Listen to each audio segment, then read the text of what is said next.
Magandang araw muli mga kalupa! Nandito po tayo ngayon sa bayan ng Calauan, Laguna. At ito pong nakikita niyo ngayon ay isang residential lot for sale. Ito po ay along National Road. At ang nakalagay po dito ay mga fruit trees. Yan, nagpaparami po sila ng mga fruit trees. So ito po yung mga nangungupahan lang po dito.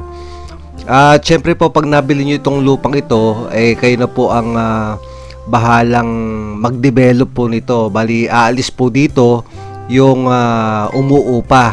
Ayan, so ito po ay mahigit na 1,000 square meter. At kausap ko po itong may-ari. Ito po ay titulado. Kompleto po ang documents, walang problema, malinis, at updated po ang tax po dito. Ayan, so pinapakita po sa akin ni Kuya yung una, yung itinuro ko kanina, yung po yung isang muhon. So nandun po sa unahan. Actually, yung pong along Barangay Road or yung pong National Road ay meron pang 240 square meter na parang easement, government property, na ginagamit din po niya sa 40 anyos na po niyang ginagamit yun. Nung nag-road widening, hindi na po nasakop yung 240 square meter na yon. Kaya, ayan po, nagagamit po niya dito.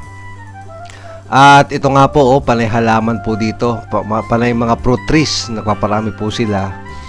At ito po, ayan, ituturo sa akin ni Kuya ang pinaka linderos o yung pong border dun po sa likod. Ayan, so dito po wala pong problema ang tubig, ang kuryente, along National Road po tayo. At ayan po, may mga puno ng rambutan. Ayan, at saka lansones. Sabi po ni Kuya ay hitik sa bunga ang lansones at rambutan. Ayan po, yung posting yan po yung pinaka-border sa likod. Ayan, so katabi rin po nito, yan, meron po doon sa kabila na parang private road. So yung po yung isang compound na ginagamit po nung kabilang lupa. Ayan, so meron pong private road dyan. So yan pong may mga tanim, hanggang dyan lang po ang border. Ayan, so tinuturo sa akin ni Kuya, ayan, yun, hanggang doon daw po yung muhon. At kung kayo po ay pupunta rito at bibisita, makakausap po ninyo si Kuya. Ayan, so at wala pong problema, pagka po nagustuhan ninyo at bibilin po ito, ay ipapasukat po niya ito. Ayan, so yung pong presyo po nito at saka po yung mga papers ay pwede po natin makuha dito kay Kuya. Available po yan once na magustuhan po ninyo at bibilhin na po ninyo itong lupa. Ayan, ito po yung next na yun, muhon. Nandun na po yung muhon. Ayan, so ayun, kung bibisita po kayo dito, nakikuya po lahat ng dokumento. Makikita po niyo yun.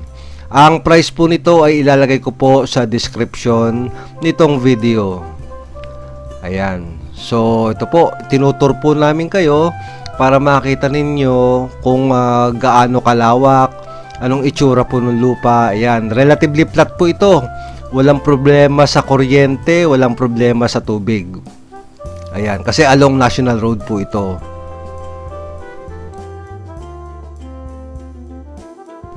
At yun nga po, kung kayo po ay interesado na makita personally ang lupang ito para ma-appreciate po ninyo kung gaano kaganda po itong lupa, ay mangyari lang pong i-chat or i-text po ninyo ako dyan sa aking WhatsApp or Viber number. Ayan.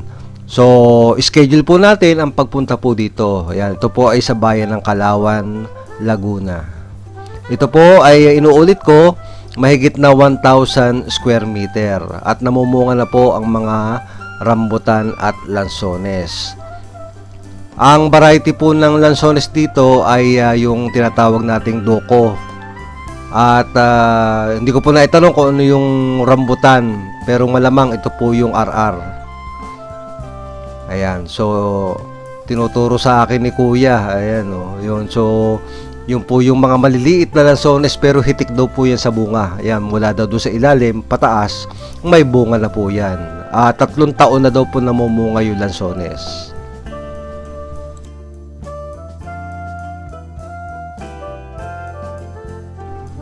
At kung kayo naman po ay merong idle property or idle land na gusto po ninyong maibenta agad, ay mangyari din lang po na kontakin nyo ako sa aking Viber or WhatsApp. Yan pong naka-flash sa screen po ninyo ngayon. At gaya po nitong kay Kuya, kukulan po natin ng video at atin po yung ipopost dito sa ating Lots and Properties dito sa FB at sa YouTube.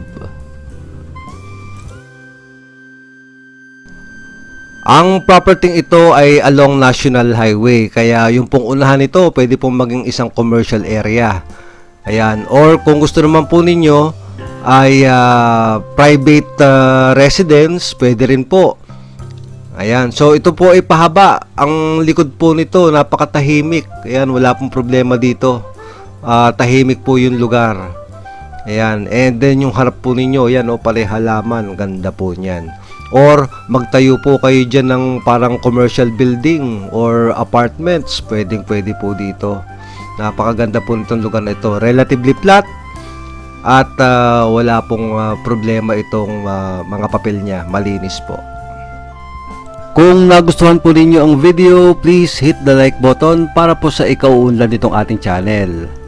At kung kayo po ay naghahanap ng dream farm or dream lot, baka po dito sa Lots and Properties po ninyo matagpuan ang inyong hinahanap. Kaya please subscribe para lagi po kayong updated sa mga videos na inilalabas ko gaya nito.